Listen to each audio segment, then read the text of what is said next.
नाम संजय फिलिमोन है और मैं आप लोगों के लिए क्रिसमस के संदेश को लेकर के मैं आपके सामने आया हूं और मैं आज बातचीत करूंगा कि क्यों यीशु मसीह को जन्म लेने की आवश्यकता पड़ी।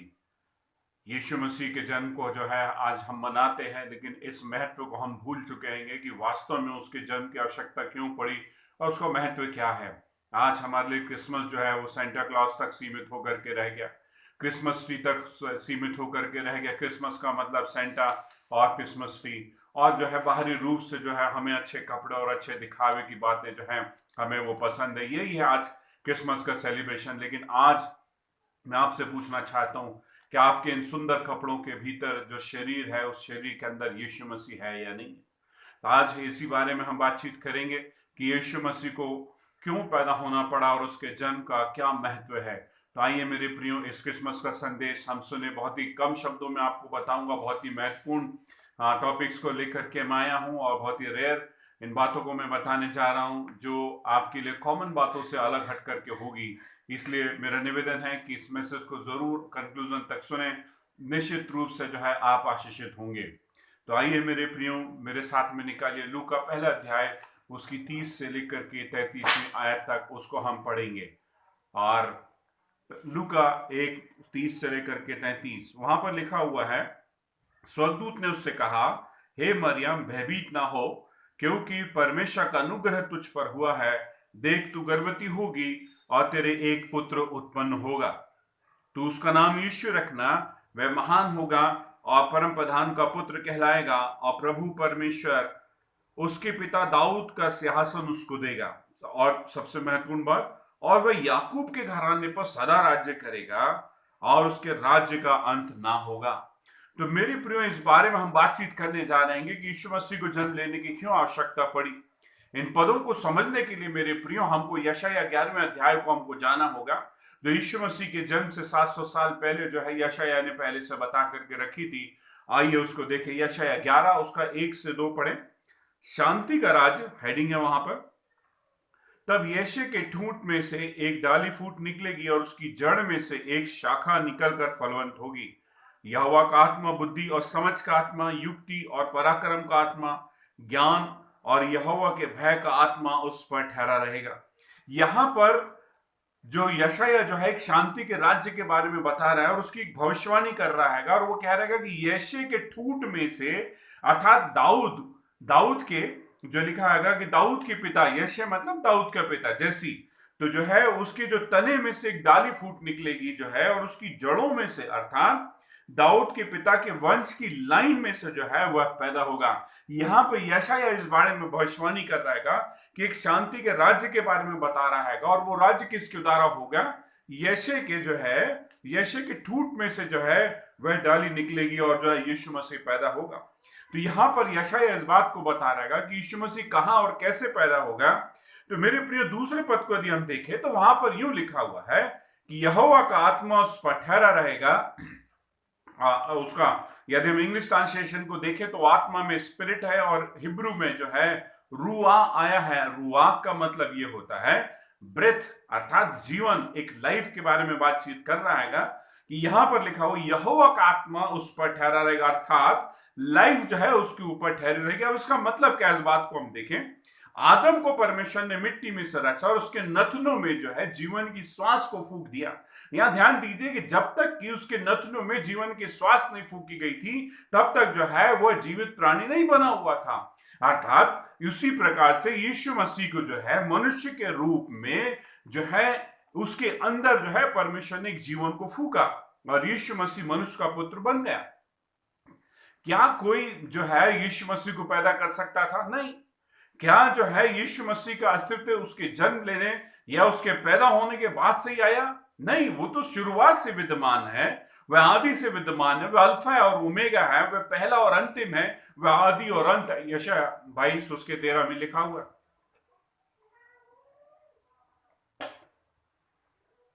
आदि में वचन था, वचन परमेश्वर के साथ था और वचन परमेश्वर था। अर्थात वचन का मतलब यह है कि यीशु मसीह, यहां तक समझ में आया है कि यीशु मसीह पैदा नहीं किया जा सकता था क्योंकि वह तो पहले से ही विद्यमान है। उसे पैदा करना असंभव था क्योंकि वह ऑलरेडी पहले से ही विद्यमान था। केवल उसे मनुष्य के रूप की आवश्यकता थी, केवल मनुष्य के रूप की आवश्यकता थी, इसलिए उसको जो है परमेश्वर ने उसको मनुष्य का पुत्र बना करके भेजा। तो यदि हम यूहन्ना 1 उसके 14 को यदि हम देखें तो वहां पर लिखा हुआ हैगा कि और वचन देहधारी हुआ और अनुग्रह और सच्चाई से परिपूर्ण होकर हमारे बीच में डेरा किया, और हमने उसकी ऐसी महिमा देखी जैसे पिता के इकलौते पुत्र की महिमा। वचन देहधारी हुआ, उसका क्या मतलब है कि यीशु मसीह मनुष्य की देह में आ गया, इसीलिए उसको यीशु मसीह को जो है मनुष्य का पुत्र कहा गया हैगा। तो यहां पर हम देखें कि मत्ती 1:33 में लिखा हुआ है कि देखो, एक कुमारी गर्भवती होगी और एक पुत्र जनेगी, उसका नाम इम्मानुएल रखा जाएगा, जिसका अर्थ है परमेश्वर हमारे साथ है। अभी तक जो है यीशु मसीह मनुष्य के रूप में हमारे साथ में नहीं आया था।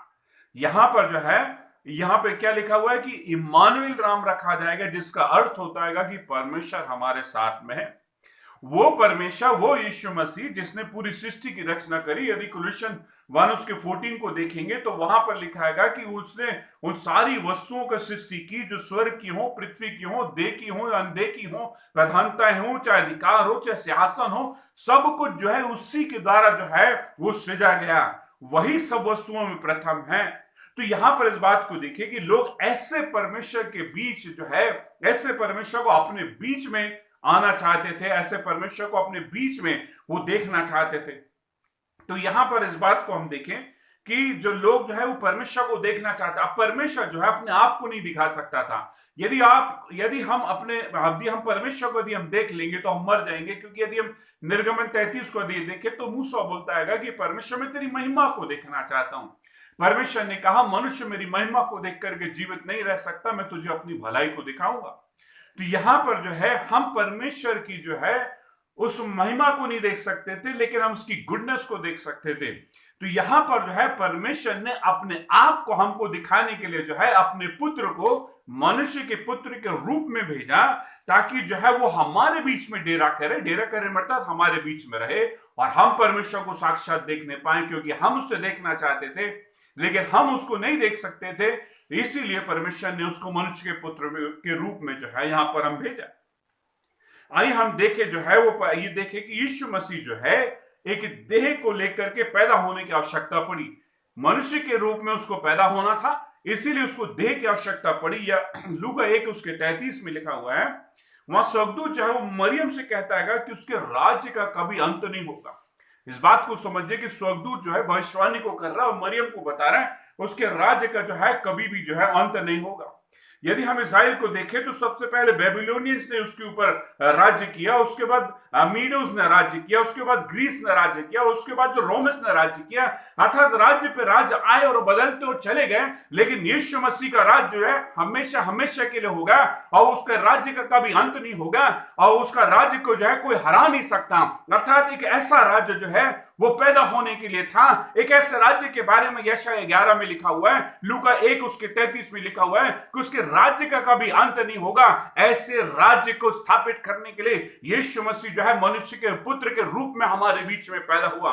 आइए हम उसके राज्य के बारे में हम देखें, उसको हम समझना होगा कि उसका राज्य क्या है। उसके मैं और आप अधिकारी होने के लिए जा रहे हैं। हम उसके महत्व को नहीं जानते, हम उसके इंपॉर्टेंस को नहीं जानते। इसीलिए जो है हमारे क्रिसमस मनाने का महत्व जो है, हमारे क्रिसमस बनाने का जो रूप जो है वो सांसारिक है, शैतानी है, और जो है व्यर्थ में हम जो है वो गलत बातों को करके हम क्रिसमस को मनाते हैं। आइए हम देखें कि उसके महत्व क्या जरूरी था, उसको पैदा होने की आवश्यकता क्यों थी। दानियल उसके 7 उसके 12 में लिखा हुआ है कि मनुष्य के संतान सा कोई आकाश के बादलों समेत आ रहा है, उसकी प्रभुता सदा तक अटल और राज्य अविनाशी ठहरा। यहां पर जो है परमेश्वर दानियल को बता रहा है कि किस प्रकार का राज्य आने वाला है, और उस राज्य के बारे में दानियल कहता है उसका राज्य जो है अविनाशी होगा और अटल होगा। तो मेरे प्रियो, यहां पर जो है यीशु मसीह का राज्य जो है तब तक अटल नहीं हो सकता कि जब तक यीशु मसीह जो है पाप के विद्रोह को जो है समाप्त ना कर दे। क्योंकि यदि हम देखें कि जो सबसे पहला विद्रोह जो है वदन की वाटिका में जो है किस प्रकार से आदम के पाप के द्वारा से हुआ, तो ये जो पाप का जो है, जो पाप की शुरुआत जो है मनुष्य के जीवन में आ गई, उसके कारण से जो है मनुष्य जो है वो मरने लगा और उसकी जो है वो मृत्यु होने लगी। रोमियो में लिखा हुआ कि एक मनुष्य के द्वारा पाप जगत में आया और पाप के द्वारा मृत्यु आई और इस रीति से मृत्यु सब मनुष्यों में फैल गई। हम मरने वाले नहीं थे। कितना आनंद का समय था। एक अदन की वाटिका में जो है आदम जो था एक स्वर्ग के समान स्थान में रहता था। किसी प्रकार की कोई कष्ट नहीं थी और परमेश्वर पिता के साथ में बिना किसी पीड़ा के साथ में रहता था। कोई दर्द नहीं था, कोई तकलीफ नहीं थी। परमेश्वर पिता के साथ में जो है हमेशा के लिए रहता था। आज मनुष्य जो है पीड़ाओं में है, तकलीफ में है, बीमारियों में है। लोग ऐसा सोचते हैं इस तकलीफ और बीमारियों के पीछे जो है वो परमेश्वर पिता नहीं पीड़ो। मेरे प्रिय, इस बात को समझना होगा कि इन तकलीफों के पीछे जो है शैतान जो है, क्योंकि शैतान को अधिकार मिल गया। अधिकार मिला तो मनुष्य के पाप के गिरने के कारण से। क्योंकि यदि रेवलेशन 12 को यदि हम देखें तो वहां पर जाकर के परमेश्वर से विनती करता है और वो जो हम पर दोष लगाता है कि उसने पाप किया है, अब मुझको अधिकार है कि मैं उसके ऊपर जो है पीड़ाओं को लेकर के आऊं। तो हमारे पीड़ाओं का आरंभ जो है, हमारी पीड़ाओं का कारण जो है वो परमेश्वर पिता नहीं परंतु शैतान है। क्योंकि परमेश्वर पिता की उस जीवन को जो है अदन की वाटिका में पाप के विद्रोह के द्वारा जो है हमने खो दिया था।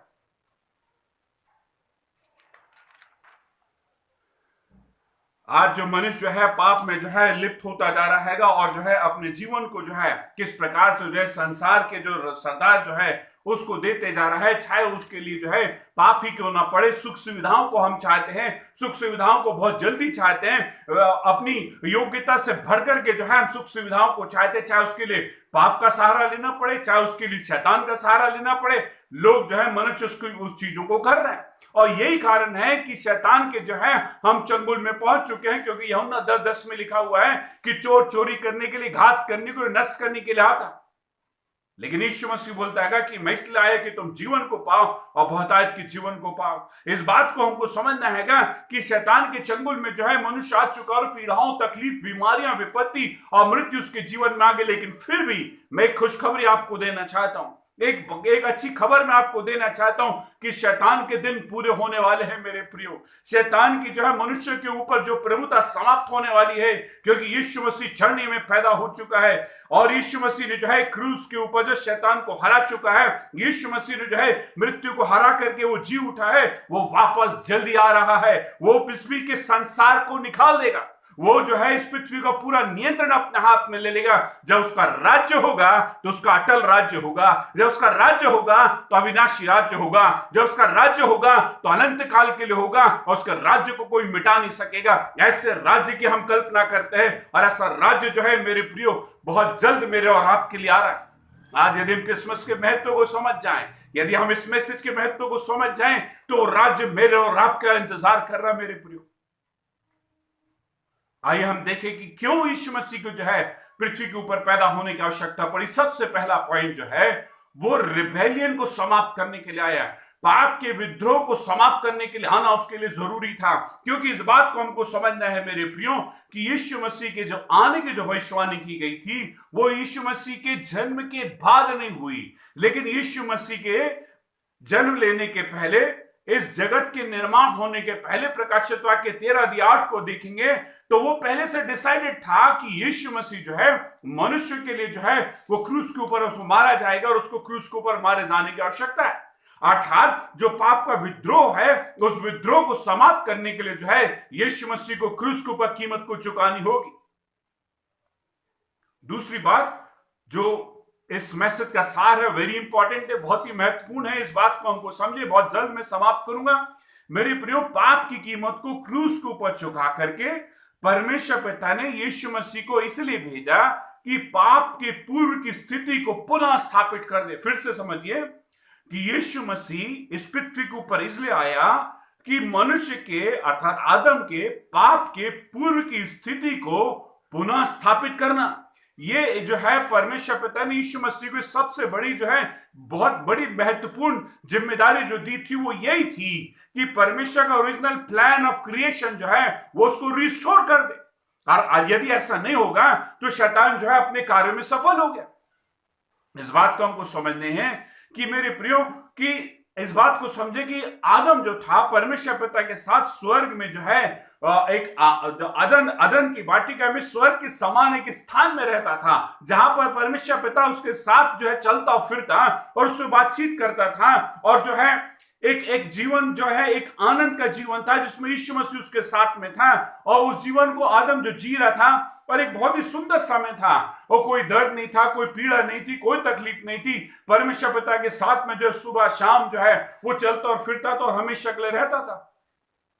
लेकिन ये समय जो है कितने दिन का था, कितने महीनों का था, हो सकता सालों का रहा हो। इस बारे में बाइबल नहीं बताती है कि आदम जो है कि उसके क्रिएशन होने के तुरंत बाद जो है वो पाप में गिर गया। नहीं प्रियो, बाइबल में ऐसा कहीं नहीं लिखा। इस बात को समझे कि एक बहुत सुंदर समय को जो है आदम जी रहा था, और ये कष्ट जो था, माफ करिए, ये जो जीवन जो था बिना कष्ट का था। इसमें किसी भी प्रकार के कोई दर्द नहीं थी, कोई बीमारी नहीं थी, कोई पीड़ाएं नहीं थी, कोई तकलीफ नहीं थी। आदम को कोई परिश्रम नहीं करना पड़ता था, और जो है आदम को जो है वो उस स्थान में रहने का अवसर मिला, और परमेश्वर उसकी संगति से खुश होता है, और परमेश्वर जो है उसके साथ में चलता और फिरता था, और परमेश्वर को जो है मनुष्य की संगति पसंद थी। ये पूरी पृथ्वी जो थी वो आदम की थी, और इस पूरी पृथ्वी का, सृष्टि का, उसके उसके जो क्रिएशन का अधिकार जो था वो केवल यीशु मसीह माफ करिए आदम के पास में था, जो यीशु मसीह ने उसको दे रखा था। अर्थात ये पूरी पृथ्वी का अधिकार जो था आदम का था, वो जहां चाहता था वहां पर वो रह सकता था।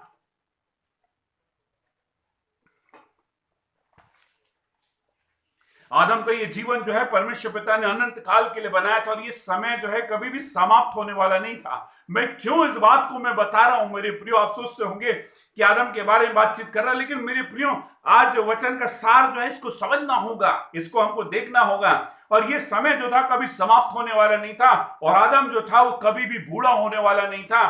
तो जो इस बात को हमको समझें कि एक दिन की बात है कि शैतान जो है वो जो है सांप का रूप लेकर के आता है, और जो है वो पाप को कराता है, और मनुष्य का जो जीवन जो है खुशियों का जीवन जो एक ही पल में जो है सारे खुशी के दिन जो है वो चले गए, और सब कुछ शांत हो गया, सब कुछ जो है मनुष्य के लिए जो है वो नष्ट हो गया, और सारा जो आनंद जो था, खुशी जो थी, सब कुछ समाप्त हो गई। और मनुष्य के जीवन में जो दर्द, बीमारी, दुख, पीड़ाएं, शाप, सारी चीजें आना शुरू हो गई। कई बार लोग मुझसे सवाल करते हैं, या हमारे दिमाग में भी आता है कि परमेश्वर ने ऐसा क्यों किया, कि उस वृक्ष को वहां पर परमेश्वर ने क्यों लगाया। तो यहां पे इस बात को मैं बताना चाहता, ऐसा करके परमेश्वर पिता ने मेरे और आपका जो है वो ऑनर किया है, कि परमेश्वर ने कॉन्शियस हमको दिया, एक विवेक दिया है, एक रीजनिंग एबिलिटी दी है, क्या सही है और क्या गलत है इसके बारे में जो है हमको अधिकार है निर्णय लेने का। परमेश्वर ने मुझको और आपको अधिकार दे दिया कि क्या सही और क्या गलत उसका हमको निर्णय करना होगा। क्योंकि यदि हम देखें तो दूसरे एनिमल्स जो हैं उस अधिकार के उनके पास में उतना दिमाग नहीं है, लेकिन परमेश्वर ने मनुष्य को दिया। ये आपके ऊपर है कि आप डिसीजन क्या लेते हैं। ये निर्णय आदम का था कि उसने क्या डिसीजन को लिया। अब जो है आदम की मृत्यु होने लगी और मनुष्य जो है वो मरने लगा, और यहां तक भी है कि यदि कोई मनुष्य जो है वो पाप में मरता ना, अनंत काल के लिए जो है वो नरक के अंदर जो है वो मरता ही रहेगा और पीड़ाओं में रहेगा। यीशु मसीह ने इसी परिस्थिति को पलटने के लिए इस पृथ्वी के ऊपर जन्म लिया, और यीशु मसीह जो है यही पाप की पूर्व की स्थिति को जो है वो वापस पुनः स्थापित करने के लिए, जो शैतान ने जो है हमसे पाप के द्वारा अदन की वाटिका में छीन लिया था, उसी अधिकार को जो है यीशु मसीह जो है वो पलटने के लिए आया, और उसके लिए उस पृथ्वी के ऊपर उसको जन्म लेने की आवश्यकता थी। क्योंकि जो परमेश्वर का ओरिजिनल प्लान जो है कि वह मनुष्य के साथ अनंत काल की संगति करना चाहता है, जो अभी हो नहीं पा रही है। क्यों? क्योंकि पाप है, और यीशु मसीह ने उस कीमत को चुका दिया ताकि हमें जो है वो वापस वो स्थिति में रिस्टोर कर दे। पहला कुरिन्थियों 15:45 में लिखा है कि प्रथम मनुष्य अर्थात आदम जीवित प्राणी बना, और अंतिम आदम अर्थात यीशु मसीह जीवनदायक आत्मा बना। इफिसियों 1:10 में लिखा हुआ है कि समयों के पूरे होने का ऐसा प्रबंध हो कि जो कुछ स्वर्ग में और जो कुछ पृथ्वी पर है सब कुछ वह मसीह में एकत्र करे, अर्थात स्वर्ग और पृथ्वी का मेल करा दे। यहां पे क्या लिखा है कि जो कुछ स्वर्ग में है वो पृथ्वी पर है, वो कुछ मसीह में एकत्र करे। अर्थात स्वर्ग और पृथ्वी में आज पाप के कारण से दूरी हो गई है, और हम जो है स्वर्ग के साथ में हमारी कोई संगति नहीं है, हमारा कोई उसके साथ में रिश्ता नहीं है। यीशु मसीह इसीलिए आया कि परमेश्वर पिता ने कहा कि वह मसीह में स्वर्ग और पृथ्वी की वस्तुओं को एकत्र करे, अर्थात हमारे लिए वदन का स्वर्ग वापस हमको दे दे, वो मसीह के द्वारा हुआ। तो यीशु मसीह जो है हमारे पश्चाताप के लिए जो है वो क्रूस के ऊपर मारा गया, ताकि जो है वो हम जो है वापस पाप की पूर्व की अवस्था में जो है अनंत काल के लिए जो है हम पहुंच जाए। मेरे प्रिय, इस बात को हमको समझना होगा कि यीशु मसीह के साथ में जो है यदि हम पाए जाते हैं तो हमारे लिए जो है स्वर्ग में एक अनंत काल का जीवन होगा जिसमें कभी बुढ़ापा नहीं होगा। यदि कोई बूढ़ा है तो वो खुश हो जाए कि अपनी जवानी की 30 साल की उम्र के अनुसार जो है वो हमेशा हमेशा के लिए, जब मनुष्य सबसे सुंदर दिखता है उस समय जो होगा वहां पर। तो मेरे प्रियो, यदि आज झुर्रियां आ गई हैं, यदि आज जो है आपके चेहरे की चमक चली गई है, यदि शरीर निढाल हो गया है, निर्बल हो गया है, तो खुश होइए कि यीशु मसीह के राज्य में हम फिर से जवान होंगे, फिर से हम 30 साल की सबसे सुंदर अवस्था में होंगे, यदि आज उसके जन्म को यदि हम ग्रहण करते हैं, यदि आज उसके जन्म को अपने जीवन में लेते हैं, उस सही मीनिंग को हम समझते हैं। तो ये अधिकार को यीशु मसीह रिस्टोर करने के लिए, यीशु मसीह इस अधिकार को पुनः स्थापित करने के लिए जो है हमारे लिए जो है इस पृथ्वी के ऊपर जन्म लिया। लूका 1 उसके 33 में लिखा हुआ है कि स्वर्गदूत मरियम से कहता है वह याकूब के घराने पर सदा राज्य करेगा और उसके राज्य का अंत ना होगा। तो यीशु मसीह जो है अपने राज्य को पुनः स्थापित करेगा, उसके राज्य का कभी अंत नहीं होगा, जैसा मैंने आपको बताया। लूका 2 के 10 में लिखा, स्वर्गदूत ने उनसे कहा मत डरो, क्योंकि देखो मैं तुम्हें बड़े आनंद का सुसमाचार सुनाता हूं जो सब लोगों के लिए होगा। क्या? बड़े आनंद का सुसमाचार सुनाता हूं जो है। अब इसका क्या मतलब है कि हम इस सुसमाचार के द्वारा से, वर्ड ऑफ गॉड के द्वारा से जो है हम आदम के पाप की पूर्व की अवस्था में उद्धार के द्वारा जा सकते हैं। किसके लिए है? लिखा हुआ जो सब लोगों के लिए होगा, अर्थात यीशु मसीह का उद्धार जो है समस्त मानव जाति के लिए है, किसी एक विशेष वर्ग के लिए नहीं, परंतु समस्त मानव जाति के लिए है, क्योंकि प्रत्येक मनुष्य जो है इस जीवन को प्राप्त कर सकता है। मेरे प्रियो, मैं अपने मैसेज को यहां पे समाप्त करूंगा। मेरे प्रिय, इस बात को हमको समझना होगा कि यीशु मसीह के जन्म का मकसद तब तक सफल नहीं हो सकता जब तक कि हम आदम के पाप की पूर्व की स्थिति को प्राप्त करने की योग्यता हासिल नहीं कर लेते, जब तक कि इसके यीशु मसीह के आने का उद्देश्य तब तक पूरा नहीं होता, जब तक कि हम उद्धार को प्राप्त नहीं कर लेते। उसके आने का उद्देश्य तब तक पूरा नहीं होता जब तक हम एक आत्मिक जीवन को प्राप्त नहीं कर लेते। उसके पृथ्वी के ऊपर जन्म लेने का तब तक मकसद पूरा नहीं हो सकता जब तक कि हम अपने पाप को नहीं छोड़ देते। मेरे प्रियो, आज जो है यीशु मसीह के जन्म पुकार रहा है आपके लिए। वो कह रहेगा कि आओ उद्धार को लो, क्योंकि मैं इसलिए आया कि तुम जीवन को पाओ और बहुतायत के जीवन को पाओ। यदि आप जो है ना उद्धार को लेते हैं, यदि आज जो है यीशु मसीह के जो है उस जन्म को अपने जीवन में स्वीकार करना चाहते हैं, तो होने दीजिए कि आज आपके जीवन में यीशु मसीह पैदा हो, होने दीजिए कि आज आपके जीवन में उद्धार पैदा हो जाए, होने दीजिए कि आपके अंदर से हर एक पाप की वो बातें, हर एक ऐसी वो आदतें जो यीशु मसीह को जो है हमसे और आपसे दूर करती है, हम उसको त्याग कर दे। यही होगा सही धन्यवाद यीशु मसीह के जन्म के लिए हम जो है हम उसको दे सकते हैं, उसको हम हैप्पी बर्थडे कह सकते हैं, हम उसको गिफ्ट दे सकते हैं, अपने जीवन का दे सकते हैं। इस बात को जो हमको समझना होगा कि ऐसा आनंद आएगा जब आप अपना जीवन यीशु मसीह को देंगे, आपका जीवन शांति से भर जाएगा। वो शांति जो जगत नहीं दे सकता, एक ऐसा आनंद होगा जिसके साथ जो है आप अपने जीवन की तकलीफों में भी होंगे, तब भी आप आनंद करने पाएंगे। एक ऐसे जॉय के बारे में बता रहा हूं जो पृथ्वी की किसी भी वस्तुओं में नहीं है, पृथ्वी के किसी ड्रिंक्स में नहीं है, पृथ्वी की किसी वस्तुओं में नहीं पाया जाता, लेकिन यीशु मसीह में वो जॉय, वो शांति, आनंद और वो पीस मिलता है। मेरे प्रियो, एक बार उसको चेक करके देखना होगा, उसको एक बार अपने जीवन में आने का मौका देना होगा। उसको देखिए, आपका जीवन जो है आनंद से भरेगा, आपके जीवन में बदलाव आएगा, चंगाइयां आएंगी, प्रॉस्पेरिटी आएगी, और परमेश्वर जो है आपको जो है एक दर्द भरे, पीड़ा भरे, रिजेक्शन भरे जीवन से बाहर निकाल करके आपको जो है एक नए आनंद से वो भर देने वाला परमेश्वर है। मेरे प्रिय, इस क्रिसमस में कि जो है